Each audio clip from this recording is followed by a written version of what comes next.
Hi, my name is Kate Sutton, and I'm a child and teen grief counselor at Transitions Life Care. This video shares why it's important to include children in the conversation when a death has occurred and gives 5 tips for how to talk to kids about death.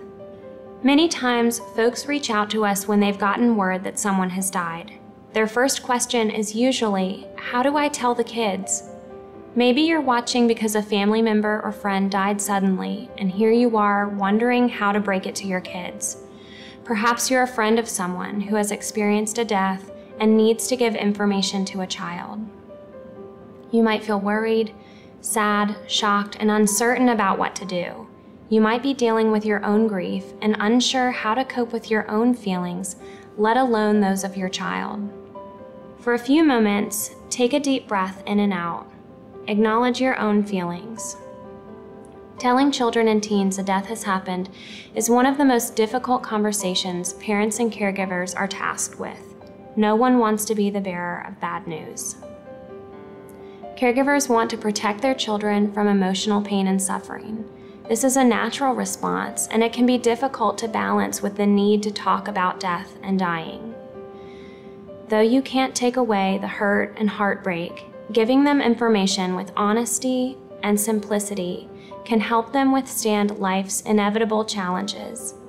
It helps children make sense of what's unfolding around them and maintain trust with their caring adults. It is extremely important to be open and honest with your kids about what has happened. Children are great at hearing what we say, but not always great at interpreting and putting that information to use. But they are tuned into nuances and subtle changes. Kids and teens know when a parent is withholding information or not telling the truth. When they perceive they aren't being told what's really happening, they can experience anxiety, become suspicious, and distrustful. They don't need to know every detail about the death, but they do need to know enough to understand what has happened.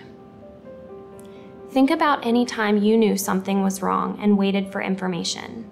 Maybe it was a call from the doctor's office or your job. What did that feel like?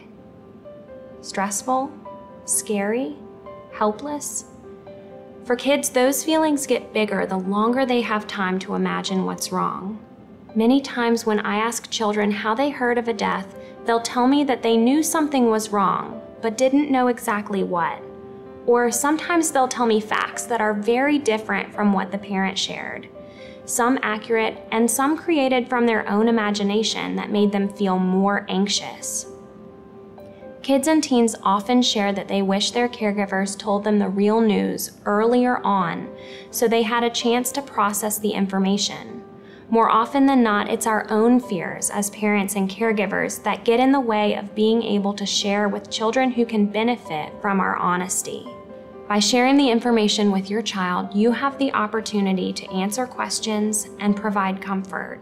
You're letting them know they can trust you and help them deal with their grief down the road.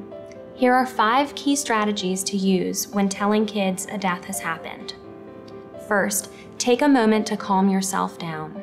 A few deep breaths, a moment of quiet, whatever you do to help yourself get centered.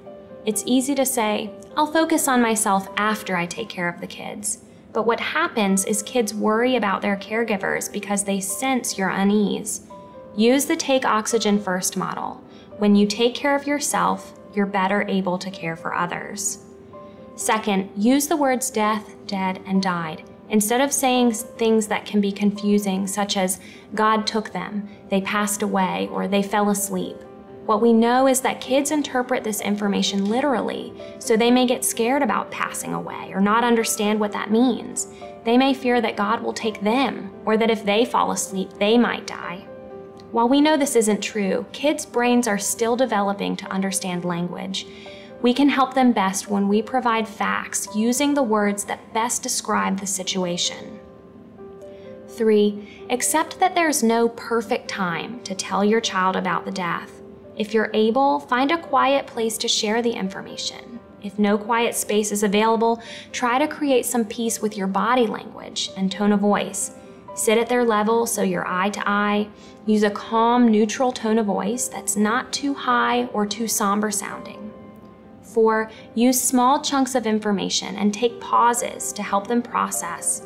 Children learn progressively and need time to absorb information in small chunks, especially when stressed. Plan to have regular check-ins where you can share what is happening and they can ask questions. This takes some of the pressure off of thinking, I have one shot to talk with them about this. Kids naturally need to take breaks. Listen and watch them carefully as they will let you know when they've heard enough. Take into consideration how old your child is. Little kids have shorter attention spans. Older kids may want more information. If children have questions, answer as simply and honestly as possible. For instance, saying, Johnny, Grandma died last night. She had something called a heart attack.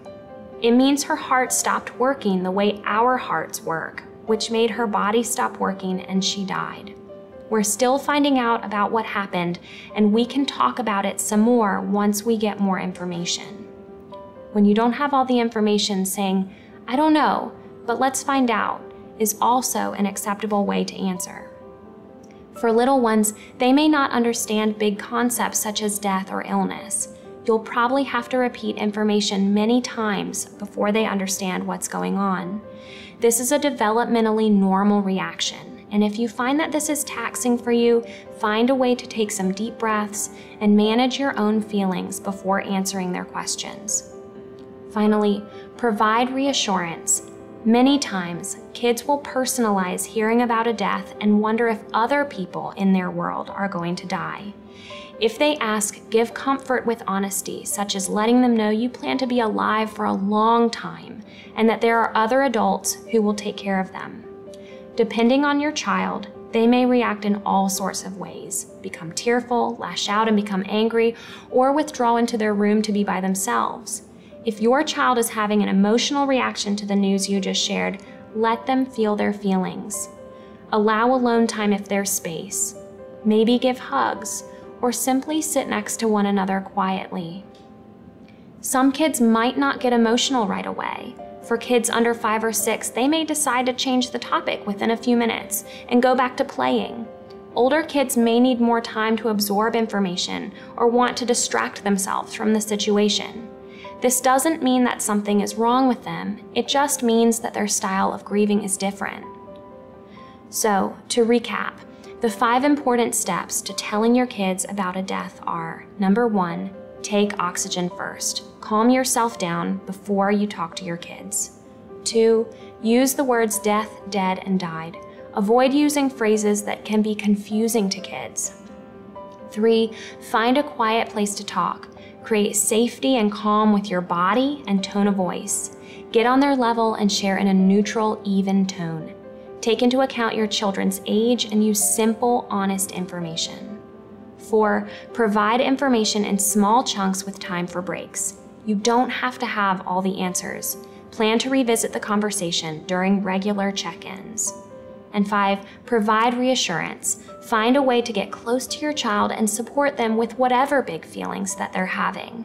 If your child isn't having big feelings, that's okay too.